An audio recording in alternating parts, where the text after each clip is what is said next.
Have you ever heard an electrician use the term Romex? Romex may sound abstruse, difficult to understand, and simply downright confusing, but it's not. It's simply a non metallic sheath around the wiring and the wiring that protects the wiring and maybe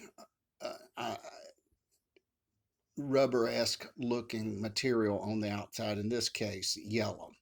So anyway, getting to the point, Romex. When a lot of times electricians refer to Romex, they're simply referring to this type of wire, whether it be a 14, 12, 10 gauge. So let's get to the point. Number one, Romex is non-metallic sheath. This is rubber looking.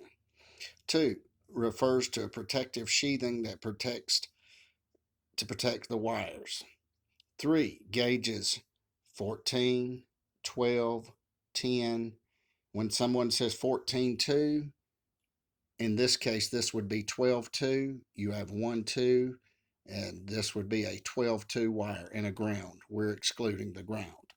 So, conductors refer to the hot and the neutral, do not refer to the ground. Black hot, white neutral. 5. Commonly used in residential settings. 6. Used in dry areas. 7. Concealed behind walls, attics, etc.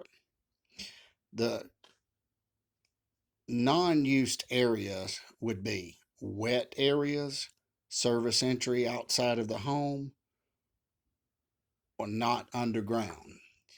Or one may check with their electrician or whatnot. You may consider underground feed, but as a general rule, Romex is in dry areas. So again, it's non-metallic sheath. It refers to a protective coating.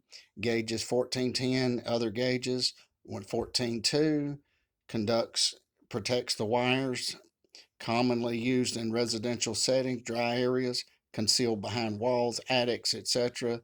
Not to be used in wet areas, service industry, and not underground unless it's underground feed. And